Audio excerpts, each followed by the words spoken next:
तहसीलदार साहेब आमची अशी रिक्वेस्ट आहे का हे जे व्यक्ती आहे हे पूर्णपणे ब्लॅकमेलर आहेत आणि हे तहसील कार्यालयामध्ये येतात किंवा पोलीस स्टेशनला येतात, कुठे इथल्या आदिवासी भागांमध्ये कुठं भांडणं चालली असेल त्यांच्यामध्ये इंटरफेअर करतात, याच्या त्याच्या नावाखाली पैसे काढतात.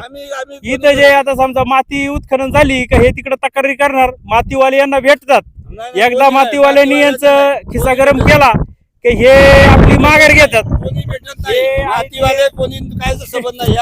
मग तुम्ही तक्रारी करून होतं काय मग? आम्ही कुठं काय म्हणलंय? आता हे बघा, हे अख्ख्या जगाचा दुनियाचा कुठं काही गरिबांनी शेतकऱ्यांनी जर माती इकली पोटासाठी तर हे तिथे त्या ठिकाणी जातात, तलाट्याला सांगतात या इकडे पंचनामा करायला, मग तलाठी येणार, शेतकरी गायवाळा करणार. ऐका, आणि तो मग मातीवाला येणार, साहेबांना भेटणार, साहेबांच्या खिशात पुढे टाकणार. साहेब खुश, पुढीवाले आम्ही ही नाही, वस्तुस्थिती आहे. हे पुढीवाले आम्ही साहेबांचं नाही, पुढीवाले हे जिकडे नेतात तिकडे जातात. जो आमदार होईल त्याच्या माग